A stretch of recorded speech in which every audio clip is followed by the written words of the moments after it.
Okay, सो कल के lecture में हमने क्या क्या देखा था कि वेरिएबल इनकम बेरिंग अगर सिक्योरिटी है तो उसका अकाउंटिंग कैसे करना है, परचेज का।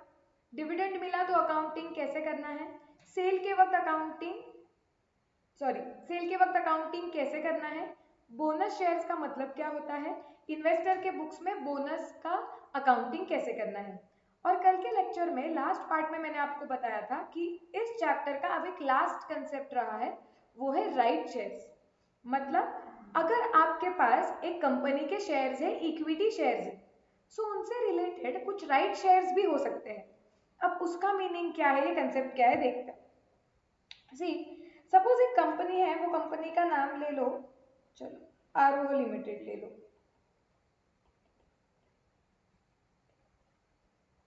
अब सपोज काव्या और आकांक्षा, ये दो लोग हैं, ये दो लोगों के पास ये कंपनी के शेयर्स है। काव्या के पास एक है, आकांक्षा के पास एक है। मुझे बताओ तो ये कंपनी के ओनर्स कौन कौन है? ये दोनों ही शेयर होल्डर्स हैं।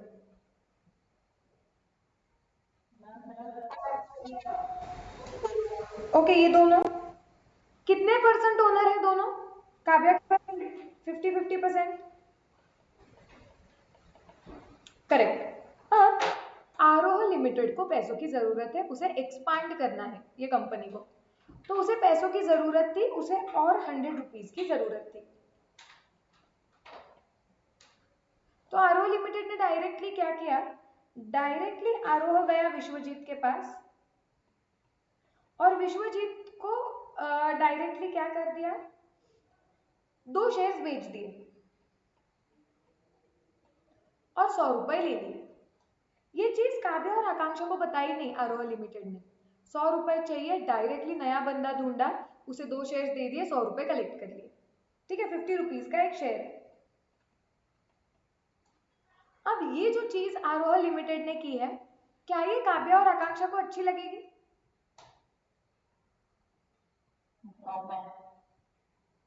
नो। तुम्हें क्या है भाई, तुम्हारा तो शेयर है ही है, तुम्हें क्या प्रॉब्लम है मैंने डायरेक्टली विश्वजीत से पैसे लिए तो?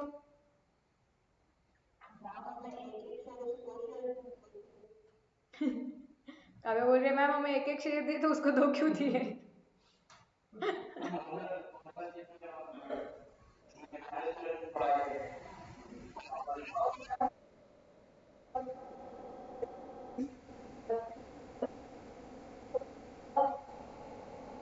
हाँ देखो अब क्या हो जाएगा, अब ये विश्वजीत को शेयर देने के बाद टोटल शेयर कितने हो जाएंगे, 4। बराबर। 4 में से काव्या के पास एक शेयर है, 4 में से आकांक्षा के पास एक शेयर है और विश्वजीत के पास 4 में से 2 शेयर्स है। अगर हम परसेंटेज होल्डिंग लेते हैं तो अभी काव्या का कितना हो गया, 25%, आकांक्षा का भी 25% और विश्वजीत का कितना है, 50%। अब कंपनी के जब बड़े डिसीजंस लिए जाते हैं तो उसमें ओनर्स पार्टिसिपेट करते हैं। ओके, और एक सेकेंड ना, हाँ, ओनर्स पार्टिसिपेट करते हैं और पर शेयर 1 शेयर 1 वोट होता है। क्या होता है, 1 शेयर 1 वोट।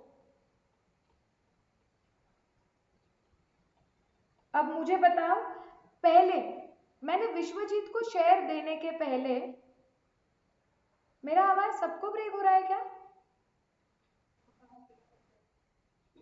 क्लियर है? सलोनी एक बार नेटवर्क चेक करो।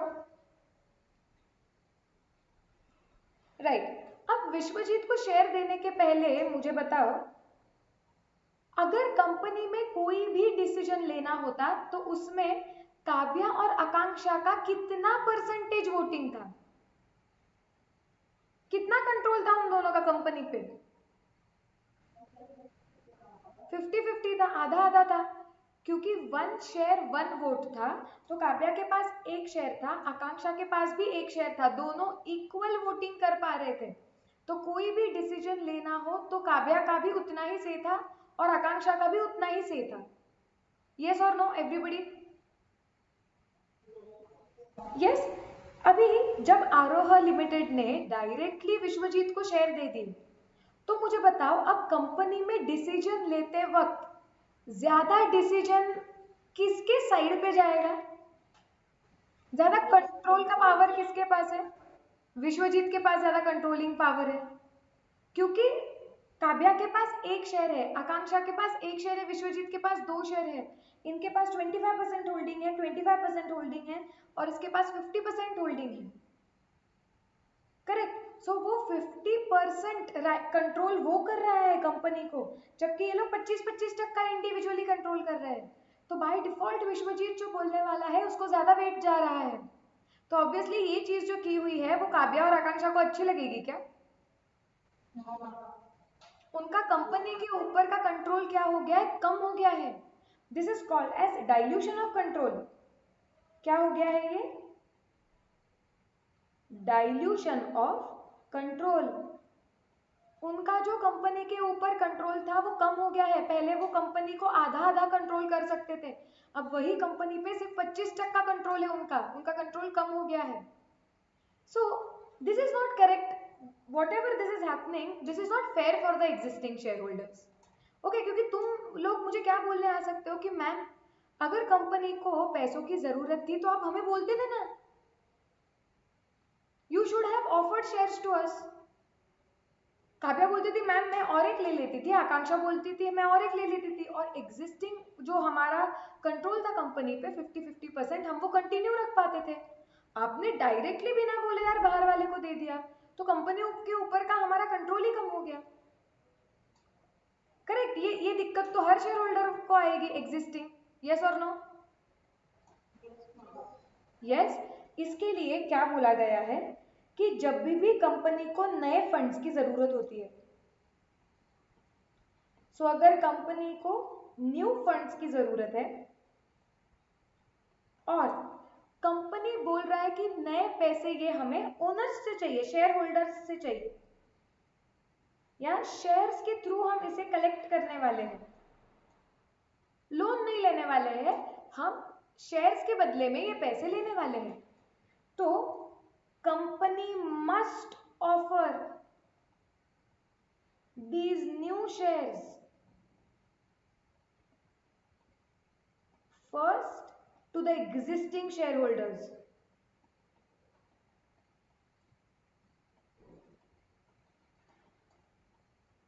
किसने बोला है? ये कंपनीज एक्ट ने डाला हुआ ये रूल है।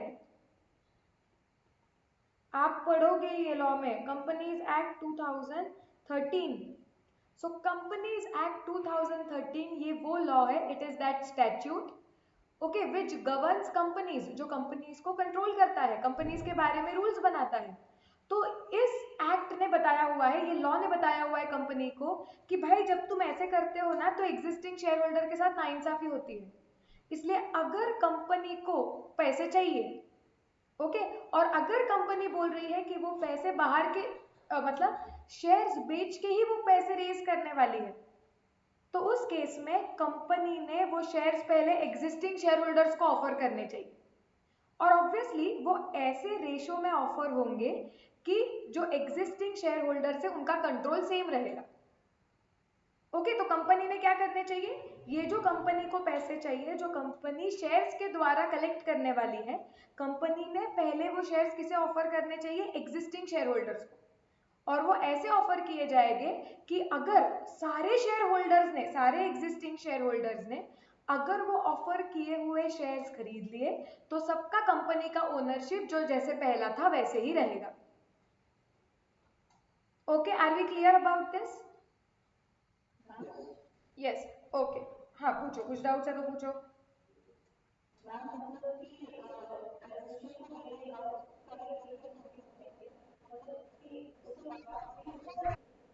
हाँ हम तुम्हें ऑफर करेंगे, एग्जिस्टिंग शेयर होल्डर्स को ऑफर किए जाएंगे शेयर्स, उनको बोला जाएगा कि देखो हमें पैसे चाहिए और हमें शेयर्स के द्वारा ये पैसे कलेक्ट करने हैं, तो हम पहले आपको ऑफर कर रहे हैं। हाँ फिर अगर आप रिजेक्ट कर दो, सी अगर आप रिजेक्ट कर दो तो कंपनी को तो पैसे चाहिए, फिर कंपनी बाहर लोगों के पास जा सकता है,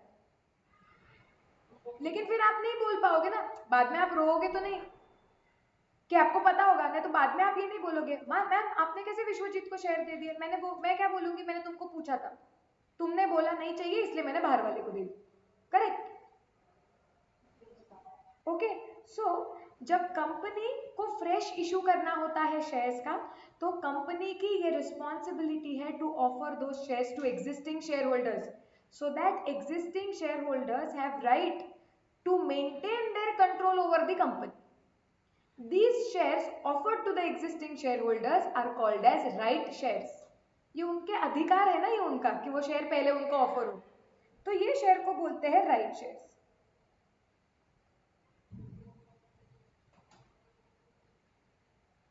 ओके, अब यूजुअली से कंपनी के लिए भी अच्छा ही है. कंपनी को क्या मतलब है, पैसे चाहिए. कंपनी को बहुत शौक नहीं होता है कि डायरेक्टली बाहर जाके लोगों को बोले आओ आओ शेयर्स खरीदो. अगर एग्जिस्टिंग शेयर होल्डर पैसे देते रहेंगे तो कंपनी को तो ज्यादा अच्छा ही है. क्यों?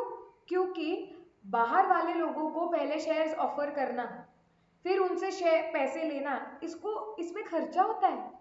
ये प्रोसीजर इतनी इजी नहीं है. ओके, कि बहुत सारी चीजें प्रिंट करो, सबमिट करो, लोगों को, बाहर वाले लोगों को ऑफर करो. अगर एग्जिस्टिंग शेयर होल्डर्स ही शेयर्स के लिए अप्लाई करते होंगे तो कंपनी के लिए प्रोसीजरियली भी चीजें थोड़ी सिंपल हो जाती है. सो कंपनी के लिए भी एग्जिस्टिंग शेयर होल्डर्स को शेयर ऑफर करना ये बेनिफिशियल ही होता है. ओके, और ये प्रमोट करने के लिए या एग्जिस्टिंग शेयर होल्डर्स शेयर खरीद ले, इसके लिए यूजुअली ये जो कंपनीज क्या करती है, अगर वो शेयर का मार्केट में प्राइस है लेट्स से 200 रुपीज, तो वो ये right shares existing share holders को यूजुअली मार्केट प्राइस से कम प्राइस में ऑफर करती है. मतलब वो एग्जिस्टिंग शेयर होल्डर्स को बोलते हैं हम आपको राइट दे रहे हैं कि आप शेयर्स खरीदो, और ओके मार्केट में से आप अगर खरीदने जाओगे तो आज हमारे एक शेयर का भाव 200 रुपया हो गया है, लेकिन हम आपको ऑफर कर रहे हैं कि आप ये शेयर्स, नए शेयर्स ले सकते हो एट लेट्स से 180 रुपीज. क्यों? क्योंकि company wants to promote, company wants to encourage existing share holders to buy the shares. Company का भी काफी एडमिनिस्ट्रेटिव काम बच जाते हैं. Okay, so this way the shares which are offered to the existing shareholders are called as right shares. So company shareholders को बोलेगी existing shareholders को कि हमें पैसों की जरूरत है, हम नए shares बेच रहे हैं, आपको इतने shares के खरीदने का अधिकार दिया जाता है. ओके, अगर आपको खरीदना है तो आप इतने shares खरीदने का आपको अधिकार है. आप एक शेयर 180 रुपए में खरीद सकते हो, तो आप बता दो आप खरीदना है या नहीं. So this is the concept of right shares. Is the concept clear कि ये right shares होता क्या है? Yes, सच में होता है क्या प्रैक्टिकल वर्ल्ड में ये right shares वगैरह, या theoretically हमें कुछ तो पढ़ाया गया है बुक में? हाँ, इसे राइट इशू ही बोलते हैं. और ये प्रैक्टिकली होता होगा क्या?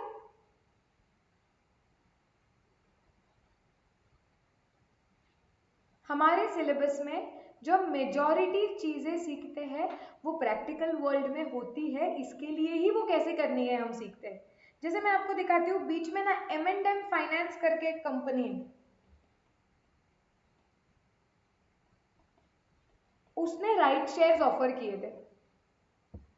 ओके, मैंने खरीदे थे ये राइट शेयर्स, दिखाती हूँ मैं आपको. हम मनी कंट्रोल पे डालते हैं और हमारे उधर आईपैड पे ऑलरेडी खुली हुई चीजें बंद ही नहीं होती है. रुको, इतनी सारी चीजें हैं.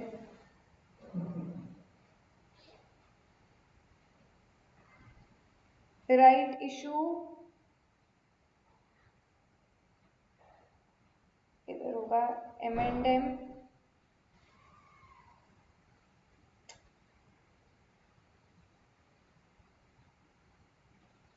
हाँ दिख रहा है ना स्क्रीन पे?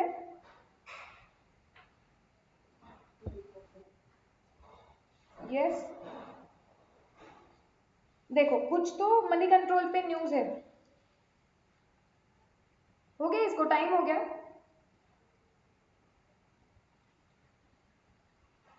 Mahindra and Mahindra Financial Services, a subsidiary of Mahindra and Mahindra, has opened its right issue for subscription for its existing shareholders. यही वर्ड्स अभी हमने सुने कि ये किसको ऑफर किया जाता है, एग्जिस्टिंग शेयर होल्डर्स को, ऑन जुलाई 28। सो जुलाई 28 2020 में ये M&M फाइनेंस ने अनाउंस किया था कि एग्जिस्टिंग शेयर होल्डर्स को अधिकार दिया जा रहा है शेयर्स खरीदने का। क्या था इसका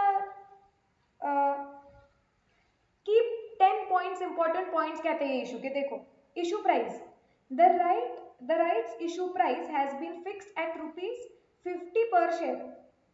ओके, तो वो शेयर होल्डर्स को क्या बोला था कि आप एक शेयर खरीद सकते हो, कितने में खरीद सकते हो, ₹50 में। ओके, टर्म्स ऑफ पेमेंट, अगर आपको वो शेयर खरीदना है तो आप ₹50 में खरीद सकते हो, और आपको क्या बताया गया, पैसे कब देने हैं। Full amount of the issue price will B payable at the time of submitting application form. जब आप वो शेयर्स के लिए अप्लाई करोगे, फाउंडेशन, याद आया क्या, एप्लीकेशन, यस नो, तो शेयर्स के लिए एप्लीकेशन करते वक्त ही पूरे ₹50 देने हैं। राइट्स एंटाइटलमेंट रेशो, ओके, जैसे बोनस के केस में हमने सीखा था 1:2, इसका मतलब हर 2 शेयर्स के पीछे आपको एक बोनस शेयर मिलेगा। वैसे राइट्स के केस में भी रेशो दिया जाता है कि कितने शेयर्स अगर आपके पास होंगे तो उसके लिए आपको कितने राइट्स मिलेंगे। देखो यहाँ पे क्या बोला है, rights equity shares will be offered in the ratio of 1 equity share for every 1 equity share held by eligible shareholders on the record date, that is July 23। क्या ये वर्ड्स अभी सुने हुए लग रहे हैं क्या, record date? Yes, same right shares के केस में भी रिकॉर्ड डेट होती है कि ये रिकॉर्ड डेट पे जो भी शेयर होल्डर्स होंगे उन्हें अधिकार होगा कि आप राइट शेयर्स के लिए अप्लाई कर सकते हो। कौन से रेशो में, 1:1। मतलब अगर आपके पास एक शेयर है तो आप एक्स्ट्रा का एक राइट शेयर खरीद सकते हो ₹50 देके। Are we clear about this? Yes, बाकी की चीजें हम बाद में देखेंगे, और कुछ सीखने के बाद राइट्स के बारे में बाकी के पॉइंट्स अभी फिलहाल इतने ही रेलेवेंट है। देखो, उन्होंने और एक डेट दिया है उधर, right issue will close on August 11। इसका मतलब जो भी शेयर होल्डर्स होंगे, एग्जिस्टिंग शेयर होल्डर्स, उन्हें यह अधिकार दिया जाएगा कि आपके पास एक शेयर है तो आप एक राइट शेयर खरीद सकते हो। ओके, कितने रुपए में, ₹50 में, और 11 अगस्त तक आपके पास टाइम है, जिसके 11 अगस्त तक आप बता सकते हो कि आपको शेयर खरीदना है या नहीं। सो 11 अगस्त को आपका option to buy that share वो चला जाएगा। 11 अगस्त तक यू हैव टाइम। सो ये 3 डेट्स क्विकली समझ लेते हैं, एक ही सेकेंड से, एक सेकेंड। हाँ हाँ कर लो, एक मिनट।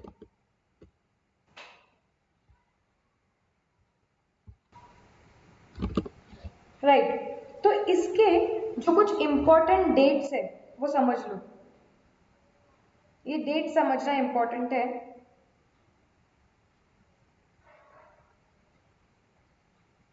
उन्होंने रिकॉर्ड डेट क्या बोली है, 23 जुलाई।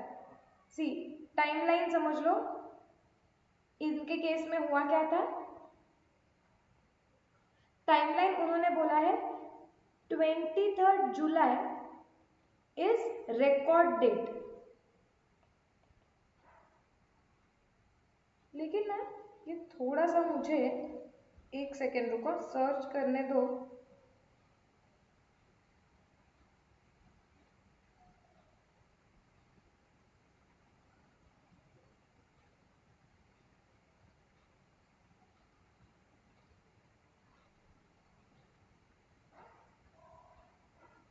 कहाँ पे पढ़ा था अभी हमने रिकॉर्ड डेट?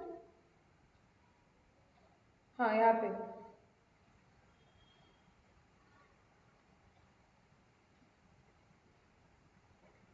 ठीक है,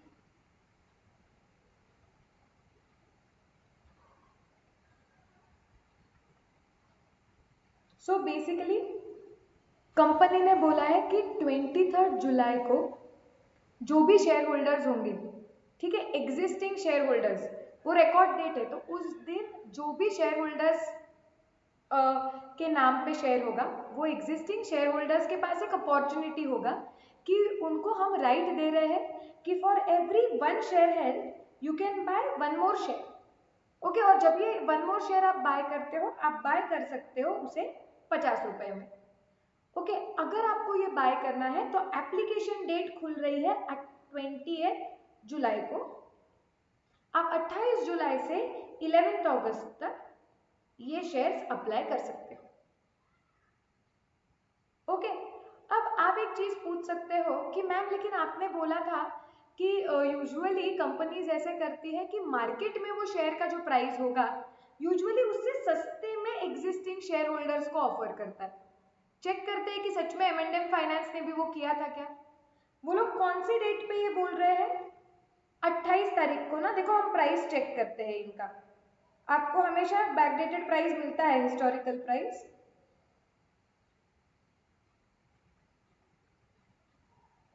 चेक करते हैं कि क्या सच में उन्होंने सस्ते में ऑफर किया था क्या।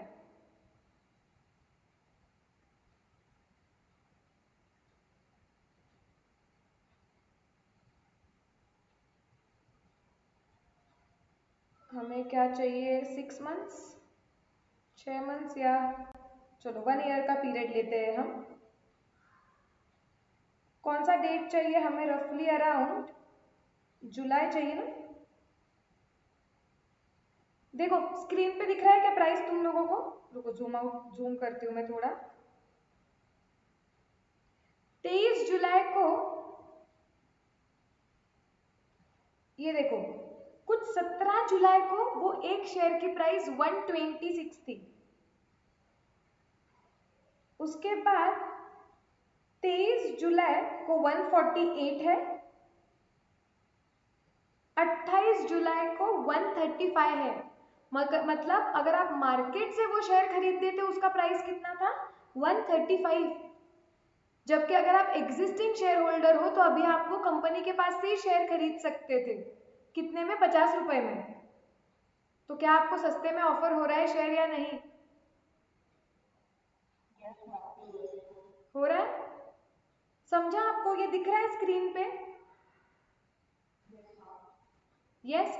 और आज वो शेयर की रफली अराउंड देखो प्राइस कितनी हो गई है, ट्रैक करो। 11 अगस्त को वो शेयर की प्राइस 132 थी, फिर भी आपको वो शेयर कितने में मिला था? 50 रुपए में, और उसकी मार्केट में प्राइस 132 चल रही थी।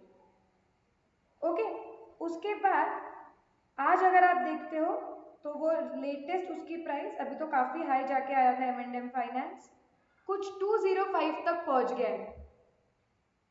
अब वो शेयर की प्राइस उतनी हो चुकी है। मेरा तो मॉरल ऑफ द स्टोरी ये बताने का था कि यूजुअली कंपनी मार्केट में वो जो शेयर प्राइस होता है उससे सस्ते में वो शेयर ऑफर करती है एग्जिस्टिंग शेयर होल्डर्स को, ताकि एग्जिस्टिंग शेयर होल्डर्स भी खरीद ले, so that it is beneficial for company also. Are we clear about this concept of कि सच में प्रैक्टिकल लाइफ में जब भी हमने न्यूज पढ़ी तो राइट शेयर्स होते हैं, रिकॉर्ड डेट होती है, एप्लीकेशन डेट होता है, मार्केट प्राइस होती है, एक्सरसाइज प्राइस होती है। एक्सरसाइज प्राइस मतलब क्या? जो प्राइस पे आपको वो शेयर खरीदने का अधिकार दिया गया है 50 रुपए, that is exercise price. So are all these terminologies, is this entire concept clear of right shares? Yes, everybody.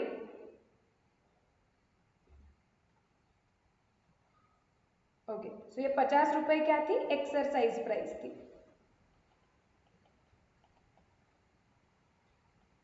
ये वो रेशो था, ये रिकॉर्ड डेट थी, ये एप्लीकेशन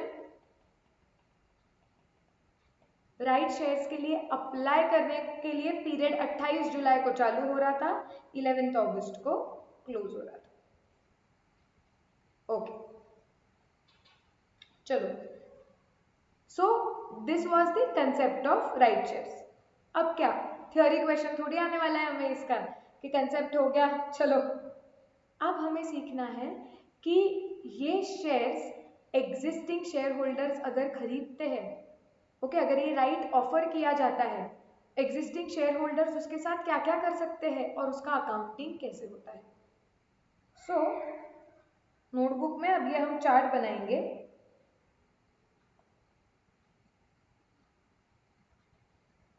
एक इन्वेस्टर है सपोज, जो एग्जिस्टिंग शेयर होल्डर है कंपनी का, जैसे समझ लो वो बंदे के पास ऑलरेडी M&M फाइनेंस के शेयर्स थे,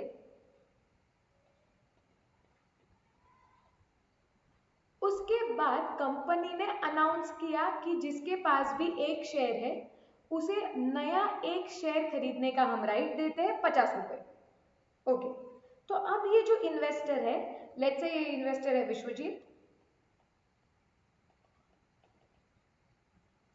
तो विश्वजीत के पास ये जो ऑप्शन है वो क्या क्या कर सकता है। तो ये जो विश्वजीत को राइट मिल रहा है, अधिकार मिल रहा है,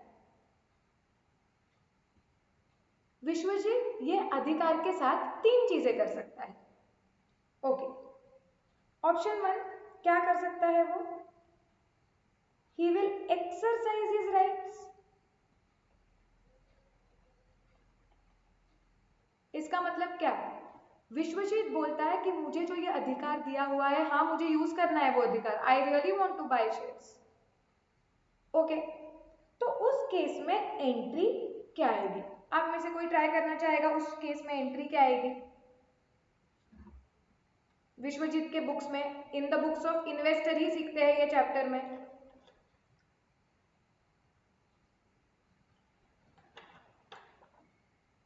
विश्वजीत ने वो शेयर्स खरीद लिए, क्या एंट्री आएगी बुक्स में, क्विकली चलो, कम ऑन, कॉमन सेंस। हाँ करो ट्राई। करेक्ट, इन्वेस्टमेंट की हुई है तो वो जो भी इन्वेस्टमेंट अकाउंट होगा, investment account debit to bank. Amount कितनी आएगी यहाँ पे,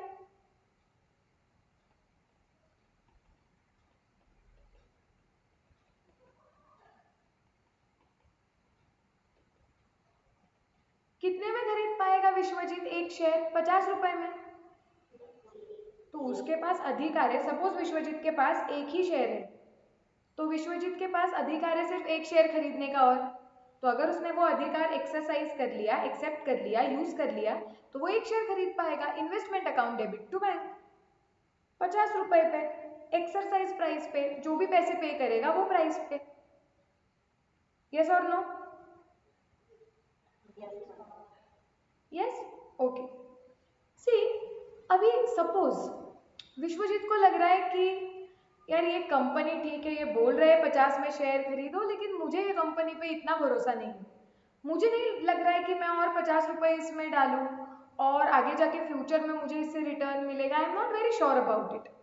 ओके, या विश्वजीत को पैसे नहीं लगाने हैं ये कंपनी में, लेकिन फिर भी विश्वजीत के पास आज राइट है। Are you understanding that right has some value, क्योंकि आज अगर कोई भी बंदा, let's take this example, Vishwajeet बोलता है मुझे तो इंटरेस्ट नहीं है, मुझे खरीदना नहीं है।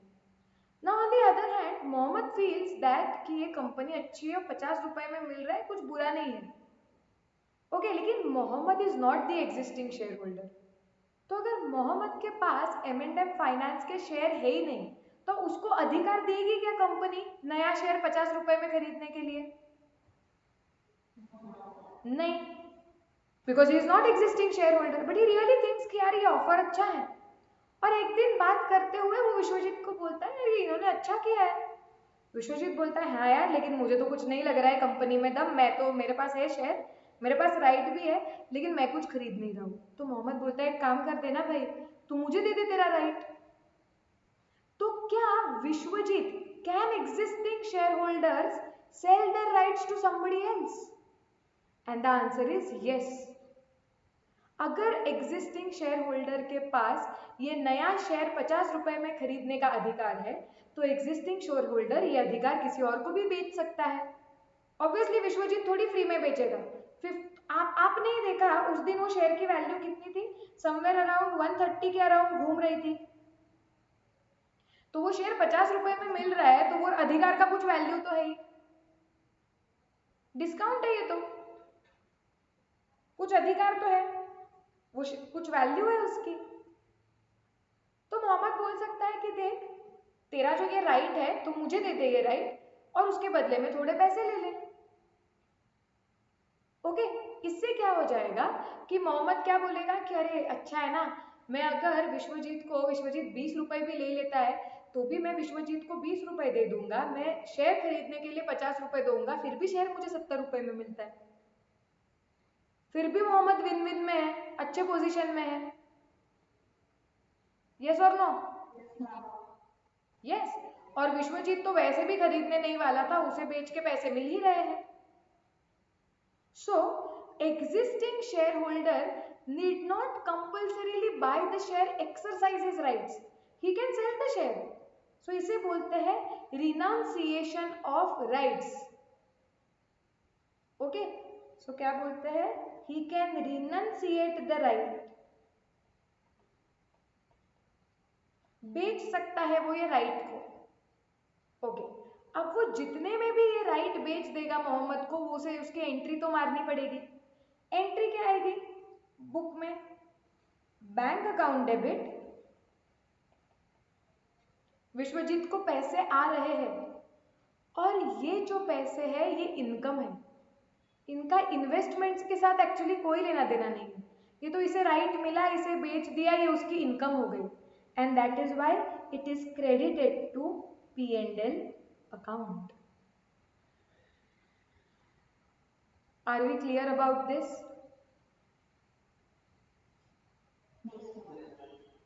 Yes, okay. विश्वजीत को ये मिले हुए राइट के साथ विश्वजीत और एक चीज कर सकता है, और वो क्या है, नथिंग, कुछ भी नहीं किया इसने। जब राइट शेयर्स का सी ये जब राइट शेयर्स इशू होते हैं, ओके, तो इनका अकाउंटिंग अभी हम देख रहे हैं इन्वेस्टर के बुक्स में, M&M फाइनेंस कंपनी के बुक्स में इसका अकाउंटिंग क्या होगा वो अभी तक हमने देखा ही नहीं है, वो मॉड्यूल 2 में उसके लिए डेडिकेटेड चैप्टर है। तब मैं आपको कुछ और इंटरेस्टिंग चीजें, जब और मैच्योरिटी आ जाएगी तो राइट इशू के बारे में और कुछ इंटरेस्टिंग चीजें बताऊंगी तभी, कि एक्चुअली इन्वेस्टर ने क्या करना चाहिए, राइट इशू लेना चाहिए नहीं लेना चाहिए, क्या होता है वो तब हम डिस्कस करेंगे। ओके, बट सपोज विश्वजीत ने ना शेयर खरीदा ना उसे बेचा, आइडियली तो ऐसे नहीं करना चाहिए, एटलीस्ट उसने बेच तो देना चाहिए, क्योंकि उसको राइट मिला है, कुछ भी ना करने से अच्छा है बेच तो दे ही सकता था, करेक्ट। बट सपोज उसने कुछ भी नहीं किया, क्योंकि अरे उसको अगर कंपनी में इंटरेस्टिंग नहीं लगती तू मत खरीद भाई, तू राइट बेच देना, कुछ तो पैसे मिलेंगे। सो आइडियली कुछ तो करना चाहिए विश्वजीत ने, बट सपोज कुछ कुछ लोग ऐसे होते हैं उनको पता ही नहीं चला कि ये राइट आके कब चला गया वगैरह, होते हैं ऐसे कुछ लोग। तो सपोज उसने कुछ नहीं किया, तो कुछ नहीं किया तो नो एंट्री।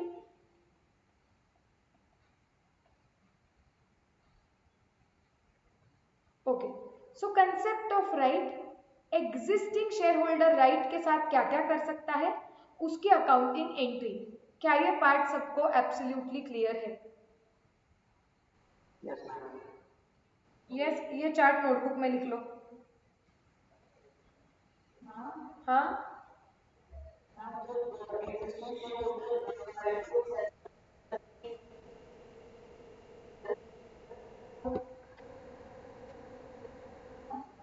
हाँ कर सकता है ना।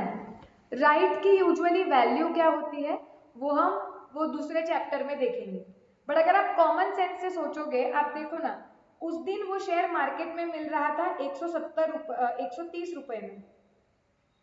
ओके, मोहम्मद अगर तुम्हें ये राइट खरीदना है तो तुम मैक्सिमम कितने रुपए दोगे बताओ?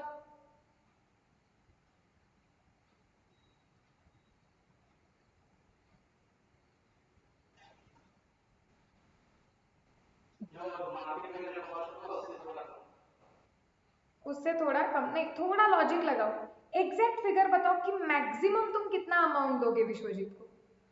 बिजनेस सेंस लगाओ थोड़ा सा।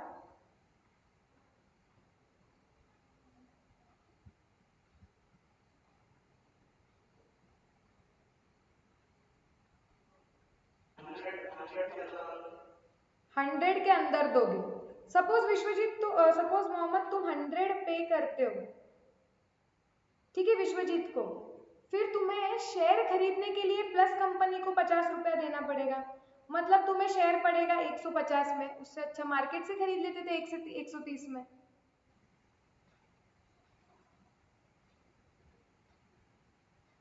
बताओ मोहम्मद ने मैक्सिमम कितने पैसे देने चाहिए राइट के लिए? 80, क्योंकि मार्केट में तो वो 130 पे मिल रहा था, तो विश्वजीत से लेके कोई भी हालत में वो शेयर 130 के ऊपर तो पड़ना ही नहीं चाहिए हमें, वरना तो क्या ही फायदा। तो अब मैक्सिमम राइट के लिए मोहम्मद विल अग्री टू पे 80 मैक्सिमम, उससे ज्यादा वो पे ही नहीं करे, अग्री ही नहीं होगा। यस और नो? यस, ओके, लिख लो ये चार्ट।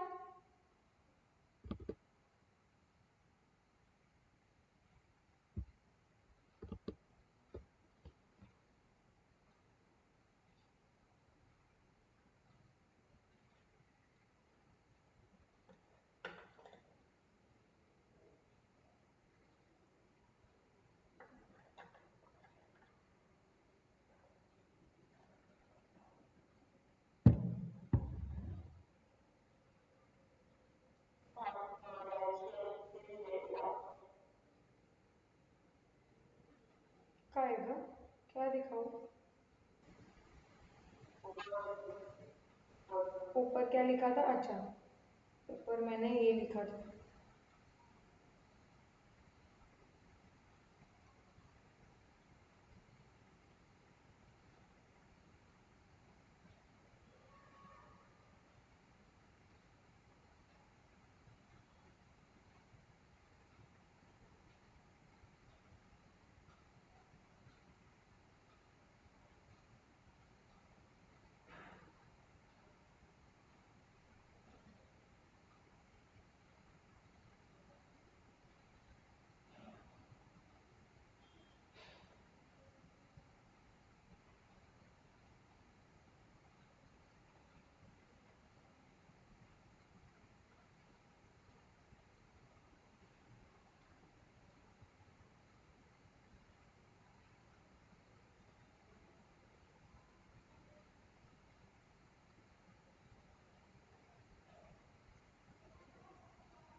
ये चार्ट भी हो गया है सबका?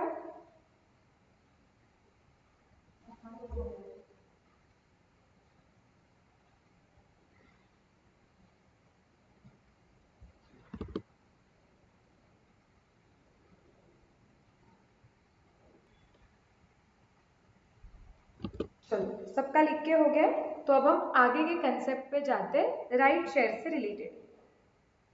सी,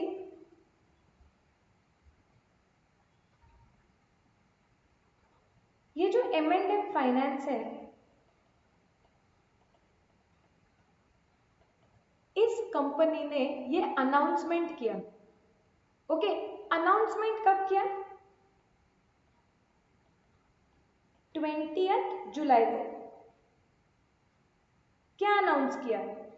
कि 23 जुलाई को, ये रिकॉर्ड डेट है, इस दिन पे जो भी शेयर होल्डर्स होंगे उन शेयर होल्डर्स को अधिकार दिया जाएगा that for every one share they will have a right to purchase one more share at ₹50। Okay, और एप्लीकेशन वो राइट शेयर के लिए चालू होगा 28 जुलाई को, जो खत्म हो जाएगा 11 अगस्त को। सो ये इशू ओपन डेट है, ये इशू क्लोज डेट है, ये रिकॉर्ड डेट है और ये अनाउंसमेंट डेट है। अब तो सारे डेट्स का मीनिंग क्लियर है क्या पहले? Yes, okay. अब सी, अब तक जो ऊपर हमने अकाउंटिंग देखा वो ऐसे शेयर होल्डर का के बुक्स में अकाउंटिंग देखा कि जो एग्जिस्टिंग शेयर होल्डर था और उसे राइट मिला, तो वो राइट के साथ क्या करता है हम उसके बारे में बात कर रहे थे।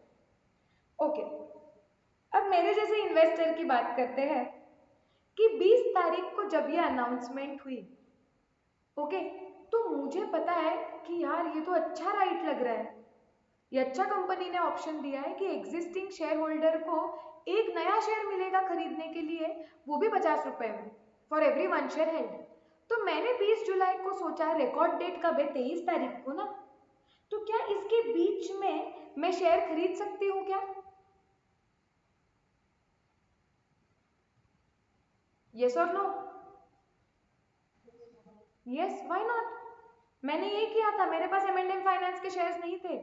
कंपनी ने, जहां तक मुझे याद है, हाँ मेरे पास नहीं थे, कंपनी ने अनाउंस किया, मुझे ये कंपनी अच्छी लगी, ये 50 पे जो राइट ऑफर कर रहे थे मुझे वो भी अच्छा लगा, तो मुझे ना ये खरीदना था 50 रुपए में। ओके, तो मैंने बोला यार ये तो अच्छा लग रहा है। तो 20 तारीख से, और मैंने क्या बोला, रिकॉर्ड डेट 23 को है ना, मतलब 23 को मेरे नाम पे शेयर चाहिए, तो मुझे मिल जाएगा राइट। तो मेरे पास 20, 20, 21, 22 ये दिन है ना खरीदने के लिए शेयर। यस और no? Can I buy shares here? Yes, okay. तो मैं इसके बीच में शेयर्स बाय करूंगी। अब मुझे बताओ, जब मैं यहाँ पे 20 से 23 के बीच में शेयर बाय करूंगी, तो सामने वाला बंदा मुझसे सिर्फ M&M फाइनेंस के शेयर की वैल्यू नहीं लेगा, वो मुझसे शेयर की प्राइस प्लस एक्चुअली मुझे जो ये राइट मिलने वाला है वो शेयर खरीद के, उसके पैसे भी वो मुझसे वसूल करेगा। यस और नो? यस। सो 20 से 23 के डेट के बीच में शेयर की जो प्राइस मुझे पे करनी पड़ेगी, that price will be equal to, that price will be called as cum right price.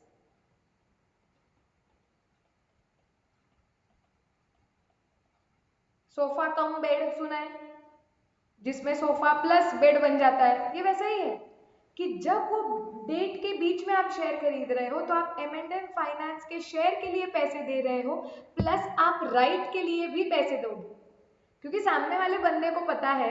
अब आप मुझे बताओ, बेचने वाला इंसान सपोज विश्वजीत है, अब विश्वजीत ने भी अनाउंसमेंट सुनी है, विश्वजीत बोलेगा कि मैम पहले आपको जितने में शेयर मिलता था ना 20 तारीख के पहले,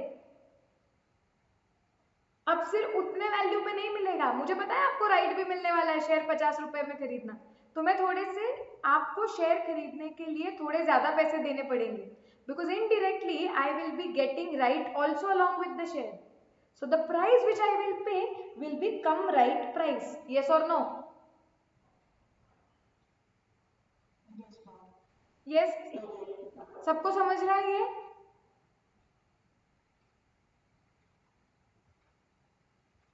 सब लोग बताओ समझ रहा है कि नहीं? Yes, okay. देखते हैं, आउट ऑफ क्यूरियोसिटी देखते हैं वो चार्ट पे वो शेयर की प्राइस क्या थी, 20 तारीख के पहले कितनी थी।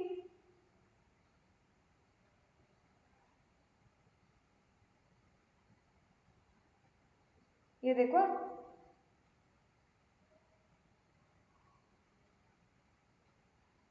ये देखो, 17 जुलाई को वो शेयर की प्राइस थी 126, दिख रहा है क्या स्क्रीन पे ठीक से? यस, और इमीडिएटली नेक्स्ट 20 जुलाई को वो प्राइस कितनी हो गई? 140, 126 से 140।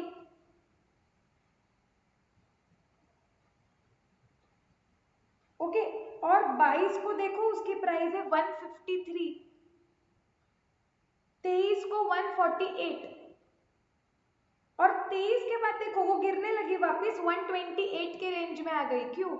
क्योंकि 23 के बाद आप शेयर खरीदो, आपको राइट नहीं मिलने वाला है, क्योंकि रिकॉर्ड डेट 23 तक था, तो अगर आप देखोगे तो 17 तारीख को वो शेयर की प्राइस कुछ 126 थी, जैसे राइट अनाउंस हुआ उसकी प्राइस कुछ 140 150 के रेंज में गई, और जैसे रिकॉर्ड डेट खत्म हो गई उसकी प्राइस देखो वापस कुछ 141 128 वगैरह के रेंज में वापस आ गई।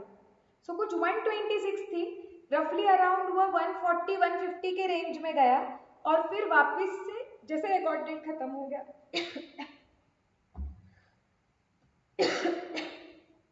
Sorry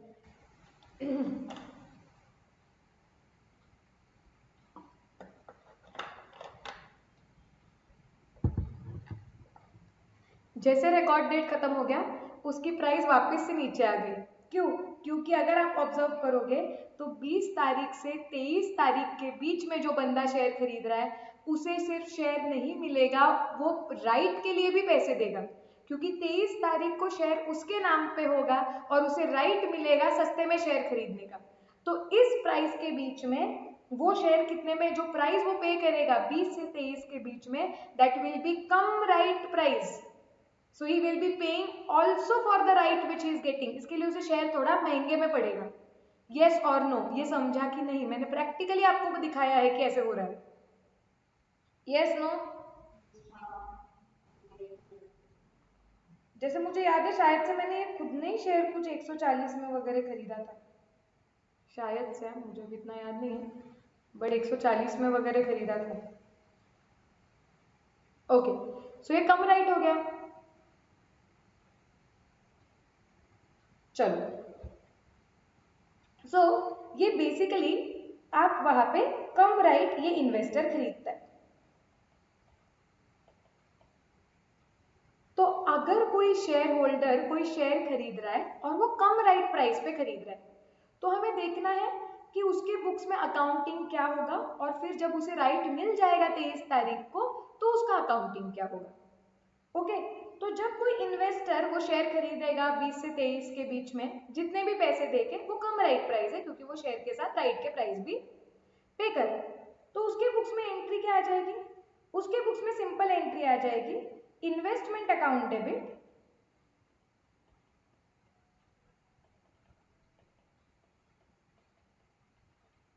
to bank account.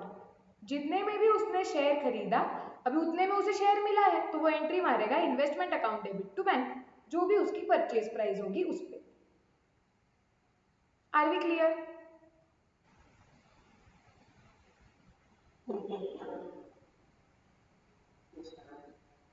Yes, okay. अब 23 तारीख को उसे राइट मिल जाएगा। सी, ऊपर के केस में डिफरेंस क्या था? ऊपर के केस में बंदे के पास ऑलरेडी शेयर था, अब वो राइट का क्या करेगा हम उसके बारे में सोच रहे थे। और नीचे के केस में हम क्या सीख रहे हैं कि राइट अनाउंस होने के बाद बंदा शेयर खरीद रहा है, तो जब वो शेयर खरीदेगा वो कम राइट प्राइस पे शेयर खरीदेगा, उसके बाद उसे राइट मिलेगा। ओके, तो इसके बाद उसे राइट मिलेगा। अब वो राइट के साथ वापस से वो तीन ही चीजें कर पाएगा। क्या कर पाएगा? एक तो वो राइट को एक्सरसाइज कर देगा। अगर उसने राइट को एक्सरसाइज कर दिया, उसको जो शेयर्स मिल रहे हैं अगर उसने खरीद लिए, तो उसकी एंट्री क्या आएगी? Again very simple, investment account debit to bank,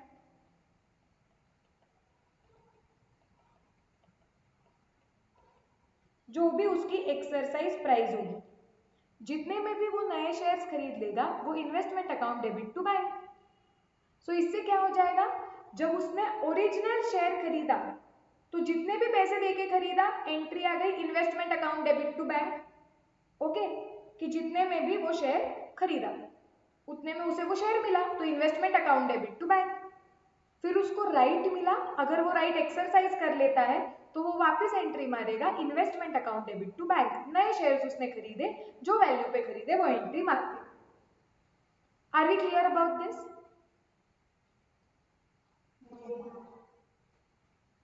yes, okay, चलो। या फिर वो अगेन ये भी कर सकता है, राइट बेच सकता है।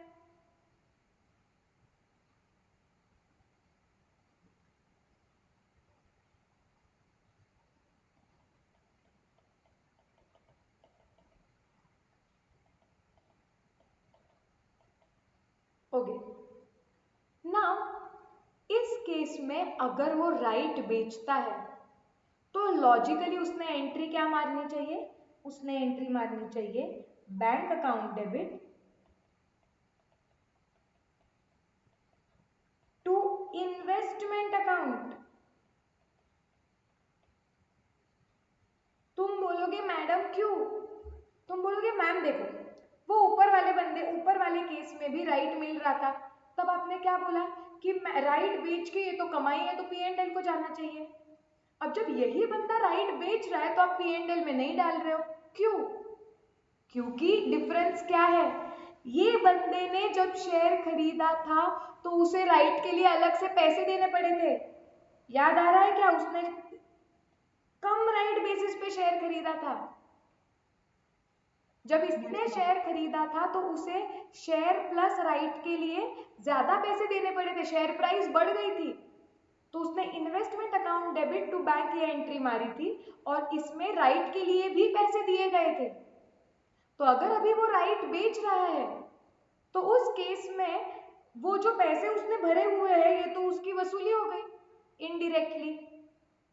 तो इसने क्या करना चाहिए, उसकी कमाई थोड़ी है, ये राइट मिलने के लिए उसने एक्स्ट्रा पैसे दिए हुए हैं भाई, जो इन्वेस्टमेंट अकाउंट में पड़े हुए हैं।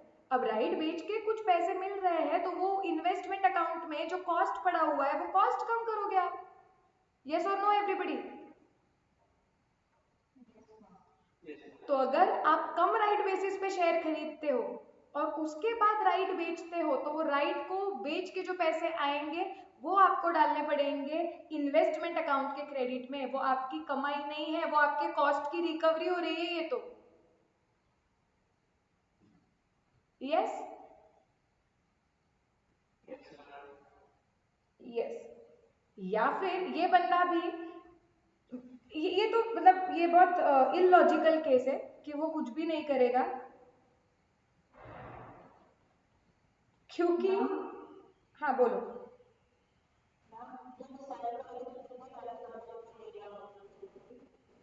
जो मार्केट प्राइस होगा वो मार्केट में भी राइट का प्राइस डिसाइड होता है।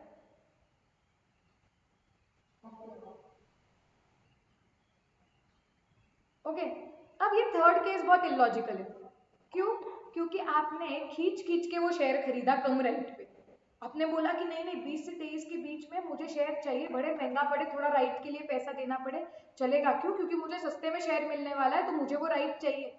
और उसके बाद अगर आप वो राइट के साथ कुछ भी नहीं करते हो तो आप पागल हो, क्योंकि आप फुकट में वो शेयर महंगे में खरीद रहे हो वो राइट मिलने के लिए, और फिर अगर आप वो राइट का कुछ नहीं करते हो तो मतलब इलॉजिकल हो गया ये तो ये नथिंग वाला केस थोड़ा सा फारफेच है, इलॉजिकल है मतलब।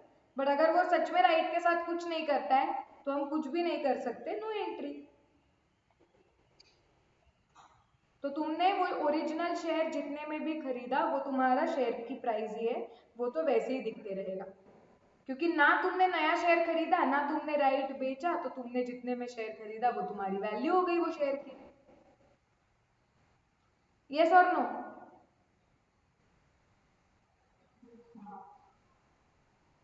यस, ये लिख लो,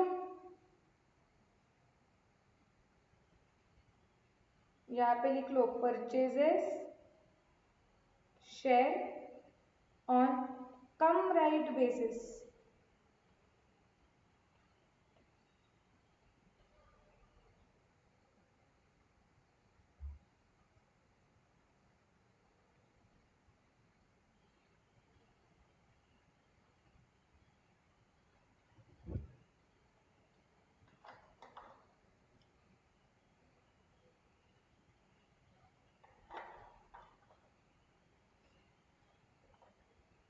वैभवी समझ रहा है क्या पूरा?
सबका लिख के हो गया तो बता दो मुझे, जैसे जैसे हो जाता है।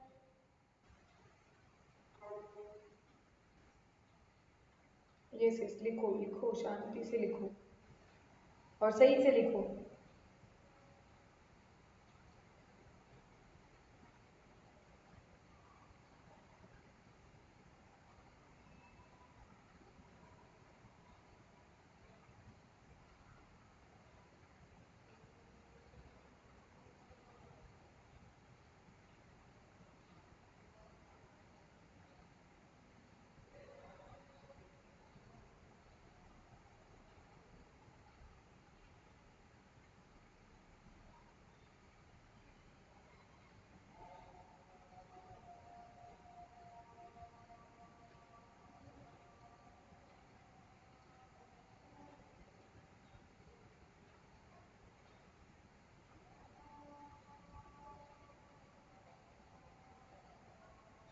हो गया सबका लिख के, जाना है आगे।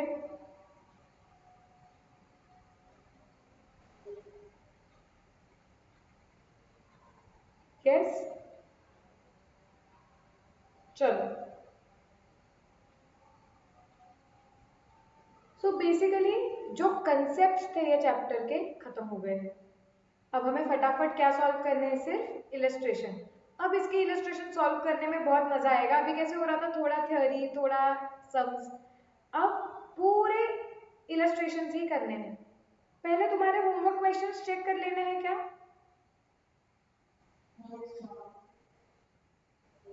Yes, third and fourth exactly same थे क्या? कुछ फर्क ही नहीं था उसमें, एकदम ही सेम थे।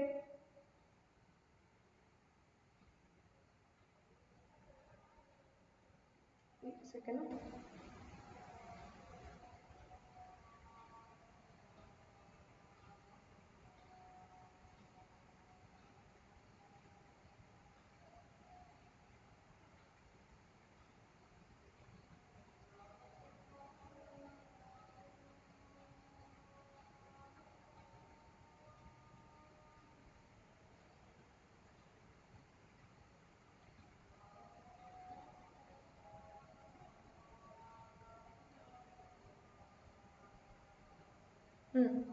ये चेक कर लो, इलस्ट्रेशन थर्ड में आपका प्रॉफिट एंड लॉस अकाउंट में जाना चाहिए। मतलब आपका सेल पे प्रॉफिट हुआ था 13,750 का, और आपके इन्वेस्टमेंट अकाउंट में बैलेंस दिखना चाहिए 31,250 का। यस, बाकी सब लोग, दो ही लोग बोल रहे, बाकी के हाँ ना। यस, कोई डाउट्स? वैभवी?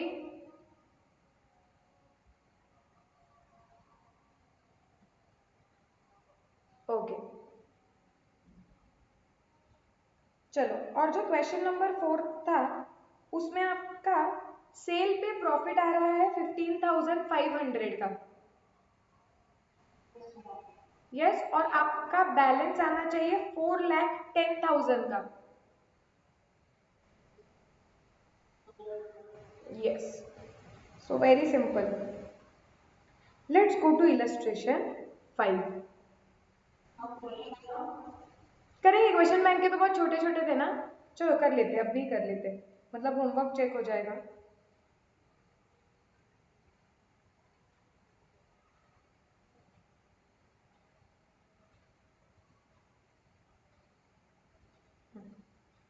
कौन से होमवर्क थे? 27, 28, 29, 30? यस। अच्छा, 30 वाला थोड़ा अलग था लगता है, पता नहीं, देखते। MY Limited had acquired 200 equity shares of YZ Limited at 105 per share on 1st Jan and paid rupees 200 towards brokerage, stamp duty and STT. STT होता है सिक्योरिटीज ट्रांजैक्शन टैक्स, ये लगता है जब आप शेयर्स खरीदते हो। So on 31st March, shares of YZ Limited were traded at rupees 110 per share. At what value investment is to be shown in the balance sheet of MY Limited as on 31st March? बताओ कितने value पे दिखनी चाहिए?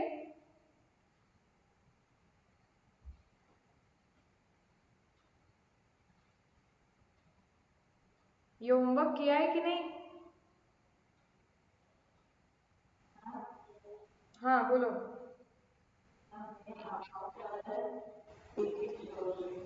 83,000 पे एक answer आ रहा है कि दिखनी चाहिए, करेक्ट और नो?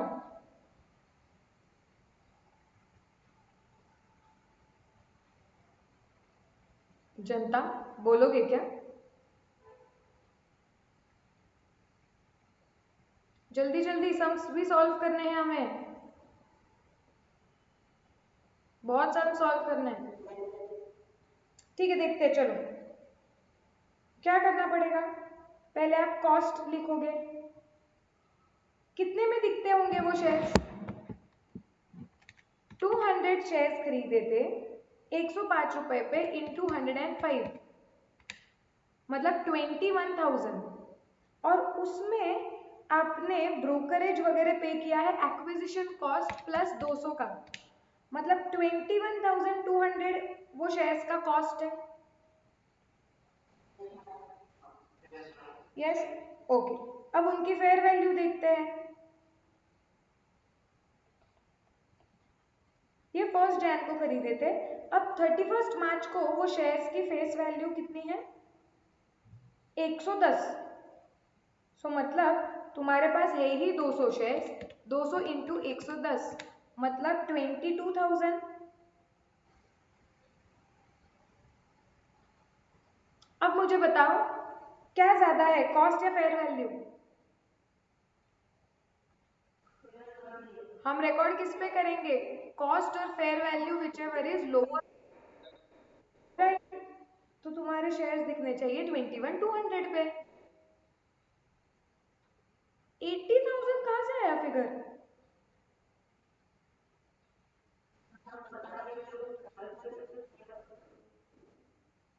कुछ तो, हाँ।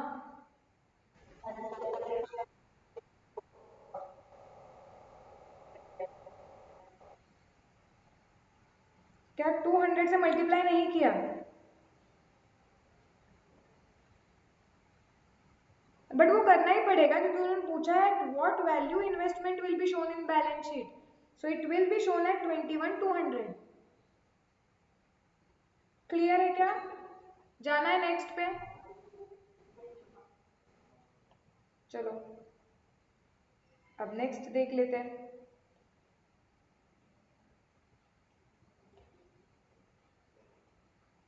On 1st April, X Limited purchased 12% debentures in M Limited for rupees 6,50,000, 6,50,000 के खरीदे हैं, ठीक है। The face value of these debentures were rupees 6 lakh, face value 6 lakh है, ठीक है। Interest on debenture falls due on 30th June and 31st December. Compute the cost of acquisition of debentures. हमें सिर्फ डिबेंचर्स का कॉस्ट निकालना है, ओके। तो मतलब ये कम इंटरेस्ट प्राइस दिया हुआ है हमें, यस और नो? यस। और हमें निकालना है इसमें से सिर्फ डिबेंचर्स के लिए पे कितना किया गया है। डेट देखो, हम खरीद कब रहे हैं? 1 अप्रैल को। अगर हमने 1 अप्रैल को खरीदा है तो सामने वाले बंदे को इंटरेस्ट कब मिला होगा? लास्ट दिसंबर।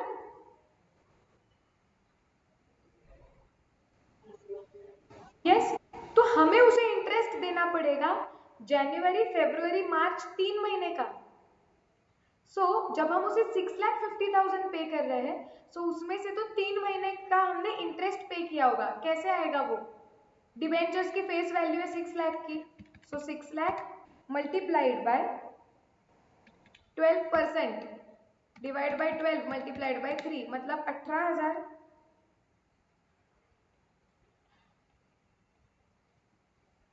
आप डिबेंचर्स के लिए कितना पे कर रहे हो? 6,32,000।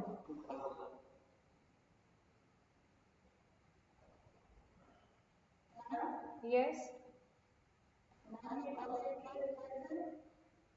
क्योंकि आपने खरीदा है 6,50,000 में ना।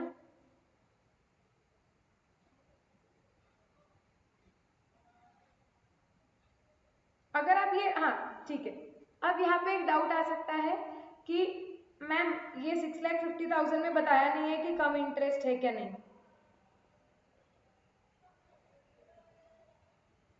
हाँ ना काव्या, तुम्हारा यही डाउट है ना? हाँ, तो अगर कुछ मेंशन नहीं किया है तो आप इसे एक्स इंटर, ये क्वेश्चन के लिए, कैलकुलेशन पर्पस के लिए ये 6,50,000 एक्चुअली कम इंटरेस्ट लेना था, but yes I will give that benefit of doubt, यहाँ पे क्लियर नहीं है तो आप इसे एक्स इंटरेस्ट बोल सकते हो। लेकिन फिर अगर आप एक्स इंटरेस्ट बोलोगे तो ये सम में ज़्यादा कुछ रहेगा ही नहीं, क्योंकि फिर उस केस में डिवेंचर्स की वैल्यू आपको डायरेक्टली दी हुई है विच इज 6,50,000।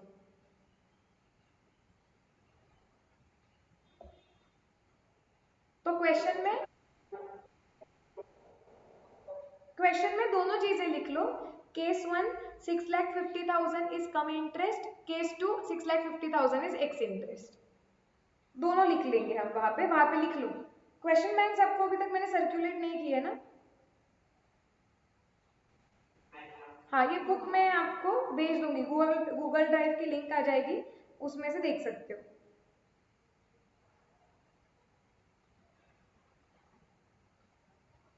और वहां पे सॉल्यूशन में लिख दो कि ये एक्स इंटरेस्ट केस 1 केस 2 कम इंटरेस्ट।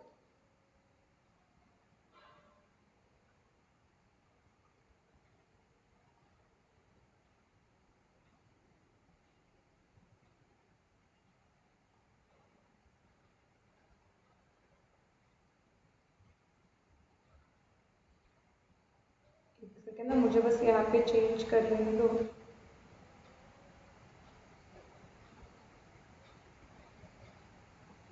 ठीक है, मैं ये बाद में क्वेश्चन बैंक में चेंज कर दूंगी। चलो 29th पे जाना है। T purchased 1,000 numbers of 10% debentures of ₹100 each on 1st April, ठीक है, at ₹96 कम इंटरेस्ट। चलो इसमें क्लियरली बताया हुआ है 96 cum interest. The previous interest date being 31st December, compute the cost of investment. कितना आया है आप लोगों का?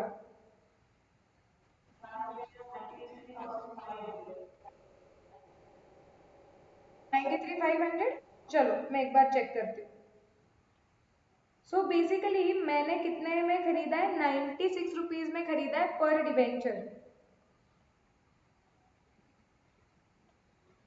ओके, कब खरीदा है ये? 1 अप्रैल को।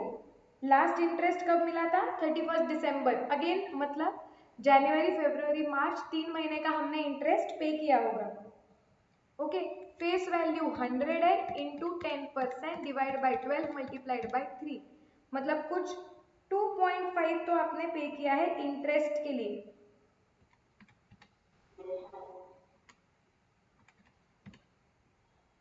तो 93.5 आपने पे किया है डिबेंचर के लिए। ऐसे 1000 डिबेंचर्स आपने खरीदे हैं। सो ये आया 93,500, यही आया ना? Yes, okay. 30th वाला देखो क्या बोल रहा है। एक्स हैज परचेज 1,000, क्या खरीदे हैं 1,000? 6% government bonds of ₹100 each on 31st January at ₹95 each. अब यहाँ पे भी नहीं बताया है, नहीं बताया है आगे। Interest is payable on 30th June and 31st December। The price coated is cum interest, clearly दिया गया है। जर्नलाइज द ट्रांजैक्शन बोला है, तो सिर्फ परचेज की एंट्री मारनी थी आपको। पहले स्प्लिट तो करना ही पड़ेगा, कम इंटरेस्ट जब भी दिया गया है। तो क्या है ये? 95 में खरीदा, 31st Jan को खरीदा है। लास्ट इंटरेस्ट कब मिला होगा इन्हें? 31st December। तो बस एक ही महीने का इंटरेस्ट पे किया होगा आपने, right? So 100 into 6% divided by 12, मतलब 0.5। सो आपने एक्चुअली 94.5 में खरीदा है आपका इन्वेस्टमेंट। ऐसे कितने हैं 1000,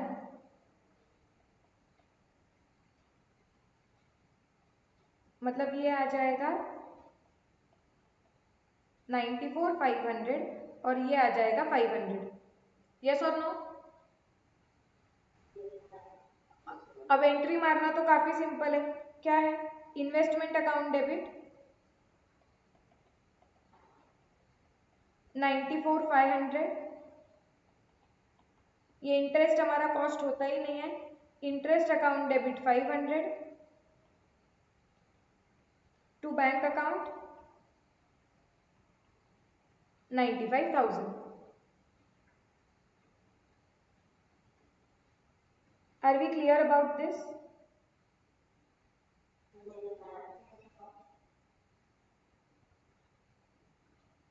तो आपके सारे होमवर्क्स हो गए हैं चेक। आई होप इसमें आपको कोई भी डाउट नहीं है। तो चलो आगे जाते हैं। अभी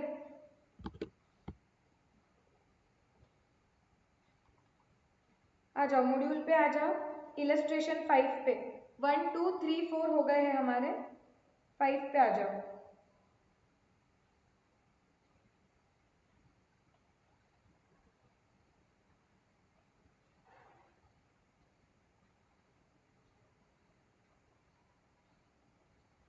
क्वेश्चन पहले पढ़ लेते हैं कि करना क्या है, ताकि समझे कि कौन से टाइप के इन्वेस्टमेंट्स है, एक है, दो है, फॉर्मेट क्या ड्रॉ करना है, फिर स्टार्ट करेंगे।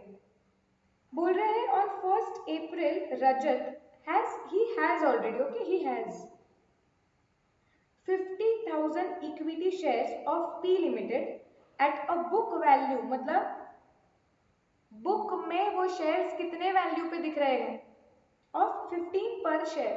ठीक है, उनकी नॉमिनल वैल्यू 10 है, फेस वैल्यू 10 है। He provides you with the following information. On 20th June he purchased another 10,000 shares of P Limited at 16 per share। ठीक है, फिर on 1st August P Limited issued 1 equity bonus share for every 6 shares held। so 1:6 का ratio है। फिर 31st October को क्या हुआ? The directors of P Limited announced a right issue which entitles the holders to subscribe 3 shares for every 7 shares। ठीक है, eight ₹15 पर share, मतलब कंपनी ने बोला कि जिसके पास भी 7 शेयर होंगे वो 3 शेयर खरीद पाएगा। ओके, और कितने में खरीद पाएगा? 15 रुपीज में, मतलब ये एक्सरसाइज प्राइस है। Okay, share holders can transfer their rights in full और इन पार्ट। अगर आपको चाहिए शेयर होल्डर को, अगर वो राइट यूज करके नए शेयर्स नहीं खरीदने हैं, तो शेयर होल्डर ये शेयर क्या कर सकता है, ये राइट्स बेच सकता है। या तो सारे के सारे राइट्स बेच दो, थोड़े बेच दो तो भी चलेगा। Okay, Rajat sold 1/3 of entitlement to Umang. Okay, Rajat ने ये जो एंटाइटलमेंट, जो he is entitled to this rights, उसका 1/3 उसने बेच दिया उमंग को। कितने में? 2 पर शेयर में। And he subscribed rest on 5th November, और बचे हुए राइट्स से उसने शेयर्स खरीद लिए। Okay, you are required to prepare investment accounts in the books of Rajat for year ending 31st March। सबसे पहले पूछो इस क्वेश्चन में कितने टाइप की इन्वेस्टमेंट्स हैं?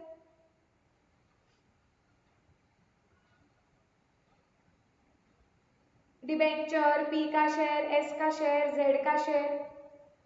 इन्वेस्टमेंट कौन से टाइप के? एक ही टाइप की इन्वेस्टमेंट है, shares in P limited. Yes और नो? तो एक ही इन्वेस्टमेंट अकाउंट बनाना पड़ेगा, क्योंकि हर एक अलग टाइप के इन्वेस्टमेंट के लिए हमें नया अकाउंट बनाना पड़ता है। लेकिन पूरे क्वेश्चन में सिर्फ पी लिमिटेड के शेयर्स के बारे में बात कर रहे हैं, तो इन्वेस्टमेंट अकाउंट एक ही बनाना पड़ेगा। ओके, क्वेश्चन में डिविडेंड के बारे में कुछ कहीं भी बोला हुआ है क्या? नहीं, तो डिविडेंड का कॉलम ड्रॉ करने की जरूरत है? नहीं ड्रॉ करेंगे। सो इन्वेस्टमेंट अकाउंट में हम इक्विटी शेयर्स के बारे में डील करेंगे इन पी लिमिटेड, और हमें सिर्फ नंबर और कॉस्ट कॉलम वो ड्रॉ करने की जरूरत है, डिविडेंड ड्रॉ करना नहीं। सो फॉर्मेट क्या ड्रॉ करना है, are we clear about this? चलो आ जाओ। नहीं नहीं, साल भर ले लो। You are required to prepare investment account in the books of Rajat for the year ending on 31st March। पूरे साल के लिए बनाना है।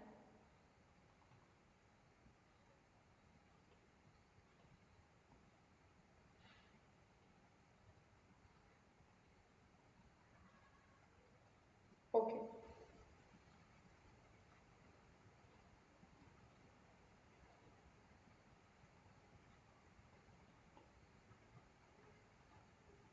ड्रॉ कर लो format.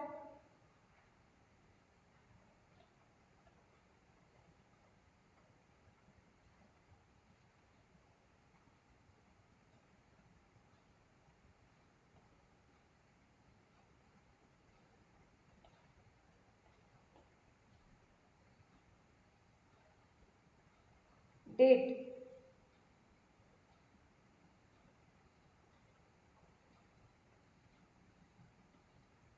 Particulars,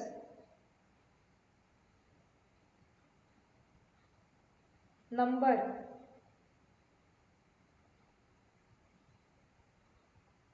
cost,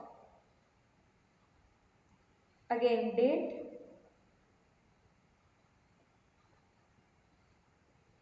particulars,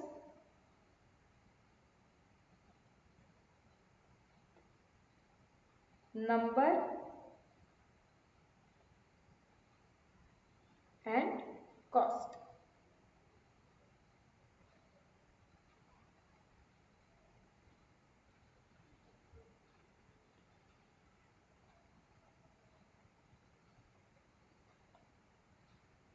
heading लिख लो बराबर से।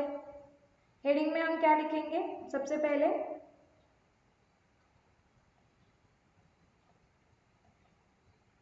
अब मैंने हेडिंग के लिए बराबर से जगह नहीं छोड़ी है। इन द बुक्स ऑफ, किसके बुक्स में अकाउंटिंग कर रहे हैं? रजत, करेक्ट। क्या है ये? Investment account for the period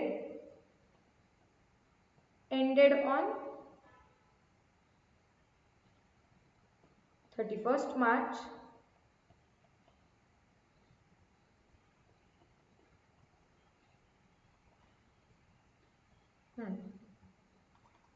investment का डिस्क्रिप्शन दे दो, क्या है? Equity shares in P limited. Yes no? Yes. Date,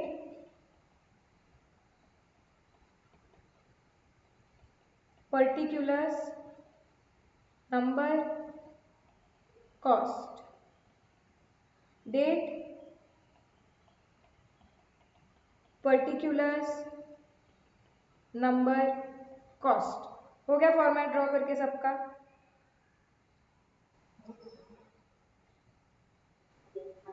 yes.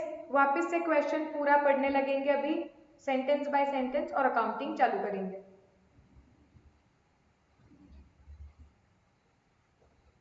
देखते चलो क्या बोला है। On 1st April Rajat has 50,000 shares already. तो ये मैंने कैसे रिकॉर्ड करने चाहिए?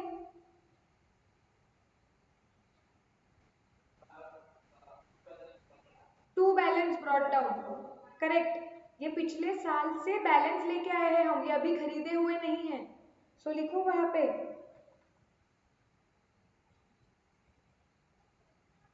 कि ये 2000 जो भी है, April 1st to balance brought down होगा कितने शेयर्स, और वो शेयर्स की वैल्यू कितनी, बुक वैल्यू 15 रुपए, मतलब वो जब खरीदे होंगे शायद से 15 में खरीदे होंगे, या फिर बुक में वो फिलहाल लास्ट दिख रहे थे 15 रुपए पर शेयर पे। सो तुम्हें कितने में दिखाना पड़ेगा, 50,000 इंटू 15, मतलब कितना,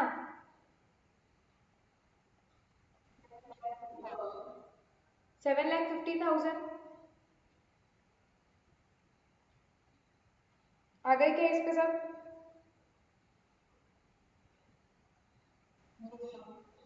यस, आगे जाते हैं, चलो।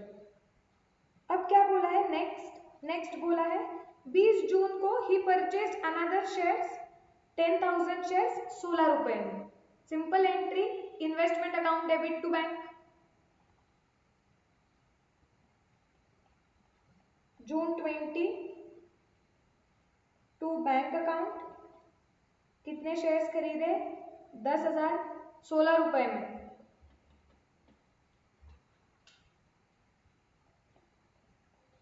करने की जरूरत नहीं है कैलकुलेटर पे, मैंने ऐसे ही किया।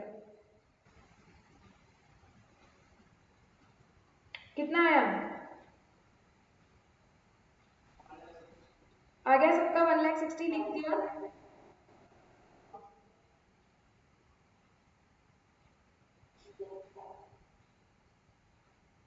यस, चलो जाते हैं आगे।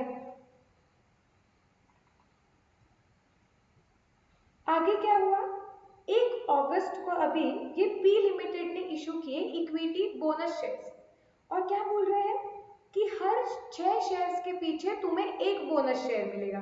तो कितने बोनस शेयर्स मिलेंगे बताओ?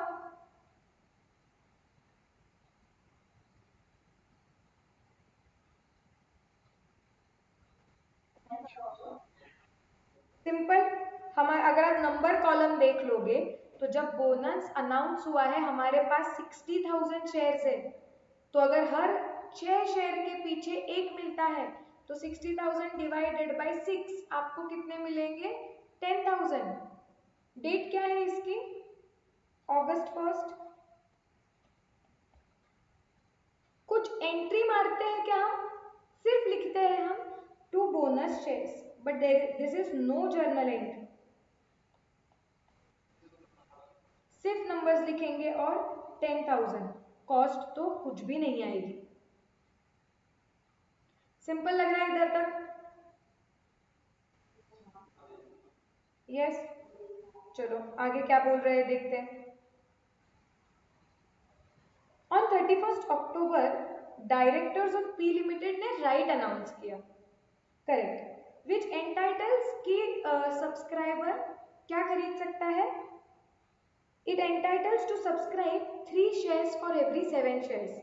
हर 7 शेयर्स के बदले में हम 3 खरीद सकते हैं। कितने में खरीद सकते हैं, 15 रुपए में हमने मार्क किया है, और हमें पता है कि इसमें से ये बंदे ने 1/3 राइट जो है वो बेच दिया और बाकी के 2/3 के लिए शेयर सब्सक्राइब कर लिए। यस और no? Yes.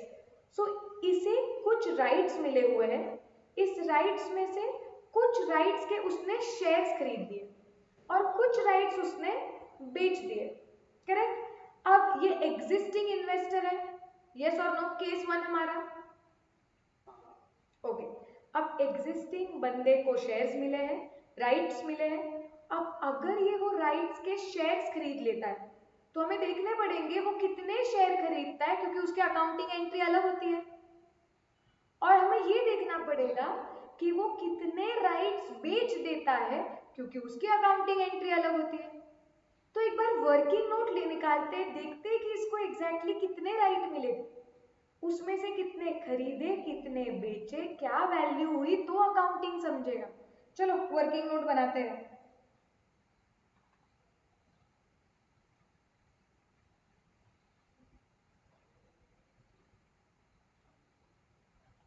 So working note, इसको आप इधर 1 लिखोगे तो भी चलेगा। वर्किंग नोट 1 क्या है ये, calculation of rights offered subscribed and sold.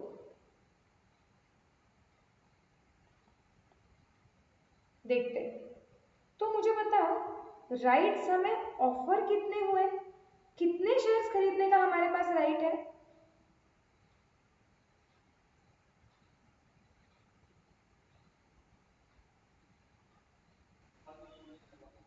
One is to seven नहीं है, ठीक से क्वेश्चन देखो, 3:7 है।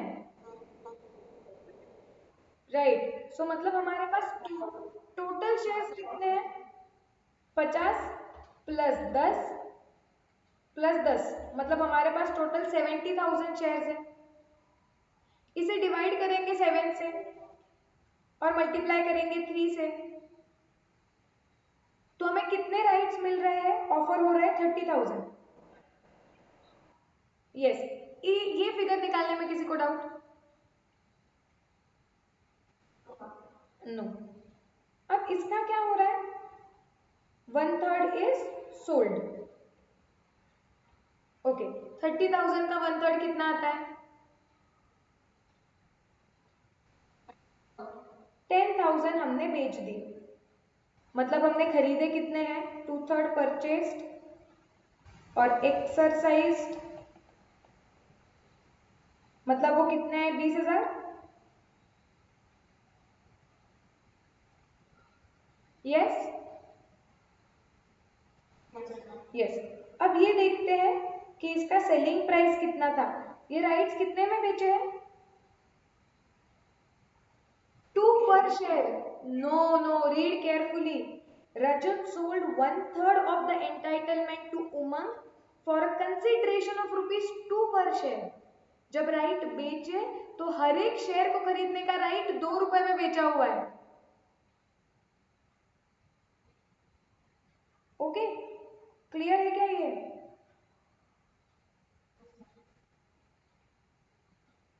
तो मतलब इधर से कितने पैसे आए हमें? 20,000। और शेयर्स आप खरीद कितने में सकते हो?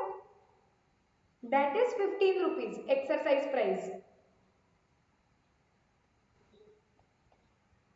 तो आपने 20,000 शेयर्स खरीदे 15 रुपए में, मतलब आपको कितने पैसे पे करने पड़े? 15 2 30।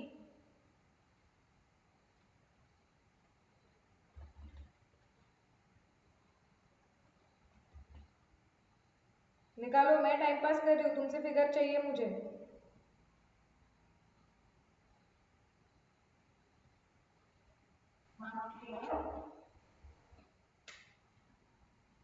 आया क्या सबका 3 lakh? Yes.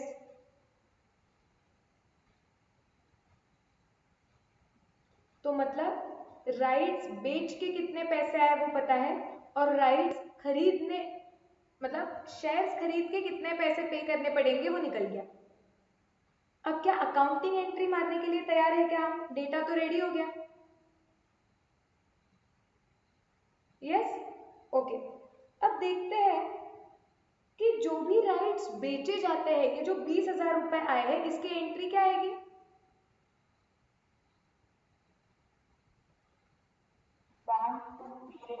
Bank to P and L, क्योंकि ये एग्जिस्टिंग शेयर होल्डर की इनकम है, तो हम इसकी एंट्री इधर लिख देंगे। This 20,000 will be credited to P and L, क्योंकि हम तो पी एंड एल फिलहाल बना नहीं रहे। और ये जो 3 लाख में शेयर्स खरीदे हुए हैं उसकी एंट्री क्या आएगी?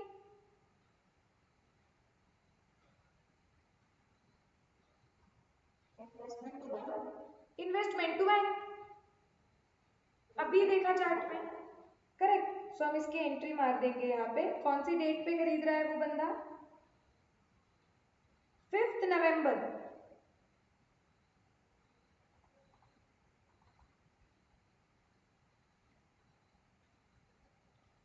सो नवंबर 5 टू बैंक अकाउंट कितना आ रहा है? 3 लाख।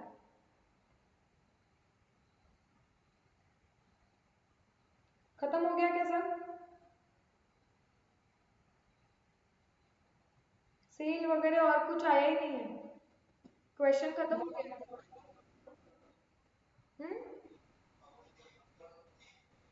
हाँ, नंबर लिख दो ना। 20,000।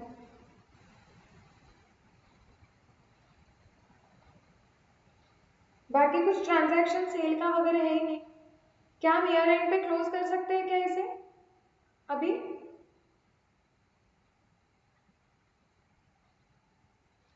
बोलो रे। बैलेंसिंग कर दूं ना? यस, कुछ भी नहीं है क्योंकि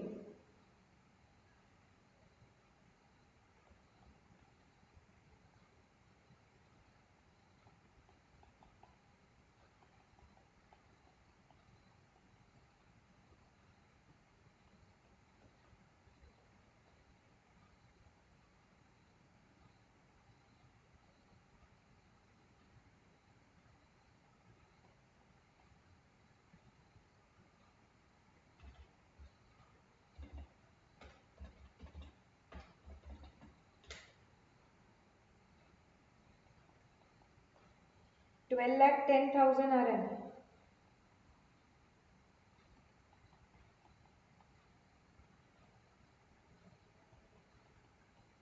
यस और नो?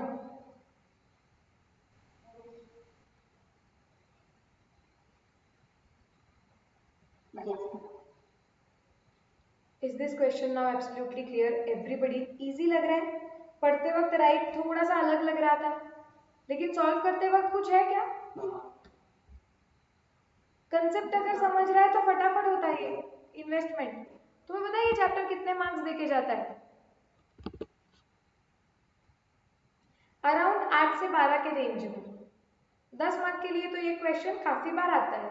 हाँ, मैं बिल्कुल नहीं बोल रही हूँ कि हमने ये जो क्वेश्चन किया हुआ है एग्जैक्टली वैसे ही आएगा। यस, ये चैप्टर में और भी कॉम्प्लिकेटेड क्वेश्चंस है, तो वो भी करेंगे हम। जितने कॉम्प्लिकेटेड क्वेश्चंस है, जितने अलग अलग वैरायटी कंसेप्ट है, हम सब सॉल्व करेंगे, उसका टेंशन नहीं है। बट अराउंड अभी कंसेप्ट में कुछ नया नहीं है, यही यही कंसेप्ट यूज करके क्वेश्चन सॉल्व करने हैं।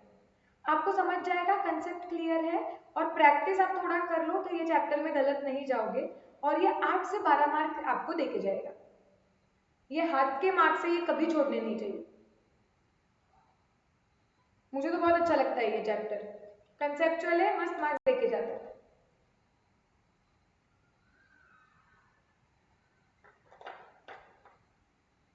चलो नेक्स्ट क्वेश्चन रीड करते हैं। रीड करके फॉर्मेट ड्रॉ करके रखते हैं एटलीस्ट कल के लिए।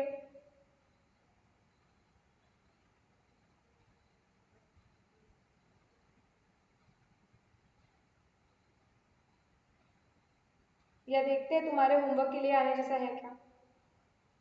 On 1st April Sundar had 25,000 equity shares, so he had already at a book value of rupees 15 per share। अभी क्या बोला है? On 20th June he purchased another 5,000 shares of company at rupees 16 per share। ठीक है, nothing new। The directors of X Limited announced bonus and right, दोनों announce किया, nothing new। No dividend was payable on these issues। Dividend के बारे में पहला कोई question है जो कुछ बोल रहा है कि ये जो इश्यूज किए गए थे, दीज इश्यूज मतलब जो बोनस और राइट पे जो शेयर्स दिए गए हैं उस पे डिविडेंड नहीं दिया जाएगा। इसका लॉजिक भी क्या होता है जब हम सॉल्व करेंगे मैं बताऊंगी। The terms of issue are as follows. Bonus है, राइट है, डेट्स दिए हुए हैं, प्राइजेस दिए हुए हैं। Share holders were entitled to transfer their rights, आप राइट्स बेच सकते हो। सुंदर ने 33%, 33.33 मतलब अगेन वन थर्ड उसने क्या कर दिया, शेखर को बेच दिए 2 पर शेयर पे। ठीक है, डिविडेंड अगर नहीं होता तो ये क्वेश्चन एग्जैक्टली सिमिलर था इधर तक, लेकिन अभी डिविडेंड आया है। Dividends for year ended 31st March at the rate of 20% way declared. Dividend declare किए हैं इस साल के लिए इतने रेट पे, ठीक है। और सुंदर ने वो डिविडेंड रिसीव किया है 31st अक्टूबर को। Okay, Dividend for shares acquired by him on 20th June are to be adjusted against cost of purchase. जब पढ़ेंगे तब सॉल्व करेंगे तब और समझेगा। ये कभी कभी ये सेंटेंस क्वेश्चन में नहीं देते हैं, तो नहीं दिया तो भी वो हमें समझना चाहिए। बताऊंगी।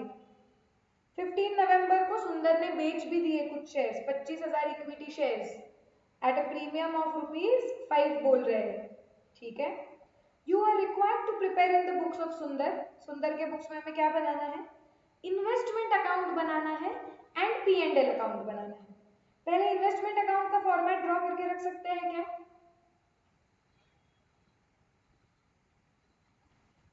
यस। पहला क्वेश्चन पूछोगे कितने टाइप की इन्वेस्टमेंट है यहाँ पे, या एक ही टाइप की इन्वेस्टमेंट है?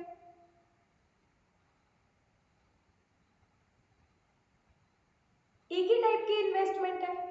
सारा क्वेश्चन सिर्फ एक्स लिमिटेड के इक्विटी शेयर्स के बारे में बात कर रहा है, और कुछ अलग कंपनी के शेयर्स या कुछ डिबेंचर्स ऐसे कुछ बताया है क्या क्वेश्चन में? नो। सो इसका मतलब एक ही इन्वेस्टमेंट अकाउंट ड्रॉ करना है। क्या इस क्वेश्चन में डिविडेंड के बारे में भी बात की गई है? यस। तो हम डिविडेंड का भी कॉलम ड्रॉ करेंगे। जैसे हम इन्वेस्टमेंट अकाउंट में डिबेंचर्स के केस में इंटरेस्ट का कॉलम ड्रॉ करते थे, यहाँ पे हम ड्रॉ करेंगे डिविडेंड का।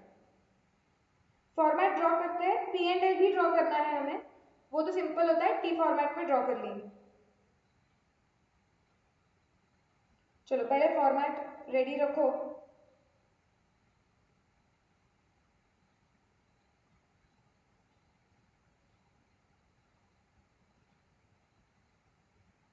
अच्छी तरीके से हेडिंग वगैरह ले दो।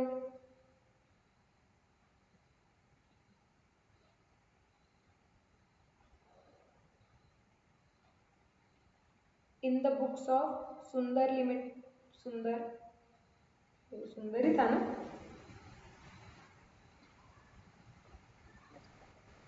यस। क्या है ये? Investment account for the period. कब तक ड्रॉ करने के लिए बोला है हमें?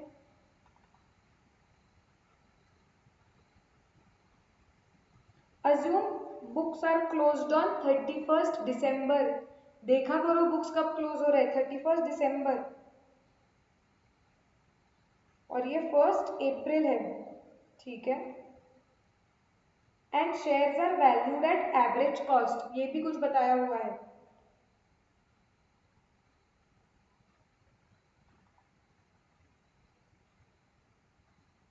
आप पीरियड स्पेसिफिकली मेंशन कर सकते हो, for the period from 1st अप्रैल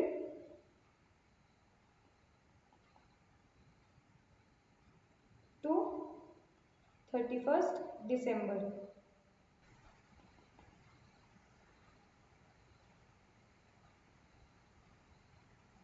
और ये क्या है?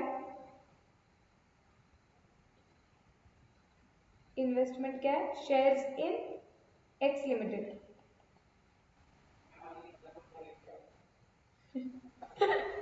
नहीं, इंक खत्म नहीं हुई है, मेरा पेन को होल्ड करने का तरीका खत्म हो गया, अलग हो गया है कुछ, अचानक से ऐसे चल रहा है। चलो फटाक से फॉर्मेट ड्रॉ करते हैं। सो आएगा, ए यार,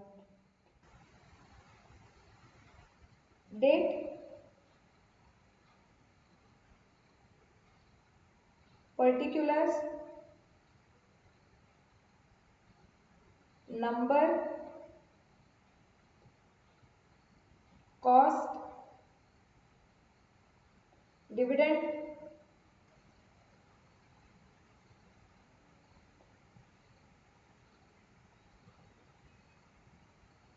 date,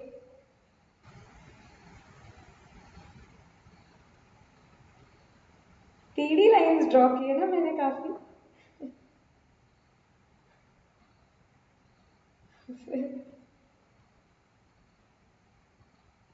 particulars,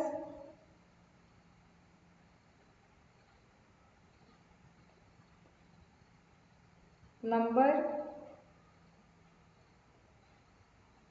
cost and dividend. Heading दे दो फटाफट।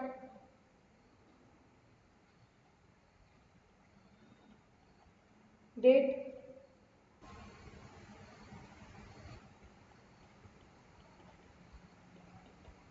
particulars, number, cost, dividend, date, particulars, number, cost, dividend।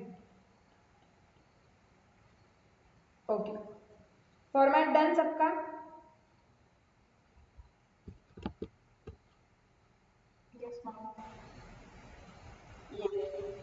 Yes, okay. So format ready है। ये क्वेश्चन बड़ा है, कंसेप्ट भी है इसमें, मतलब कंसेप्ट अलग नहीं है, डिविडेंड वाला पहला समाया है। सो ये क्वेश्चन हम कल सॉल्व करेंगे। होमवर्क के लिए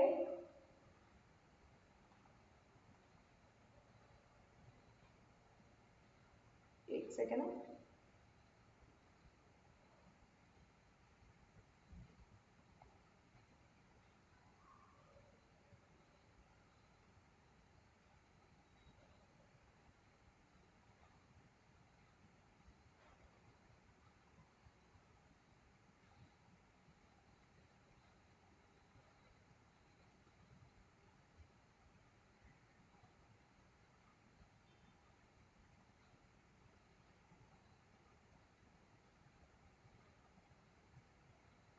नहीं डिविडेंड वाले हैं, रहने दो, कल से आएंगे।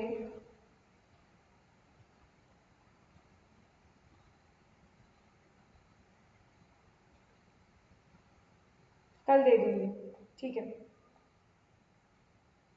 डिविडेंड वाला आज सम हो जाने दो, फिर कल क्वेश्चन बैंक में से होमवर्क दे दूंगी,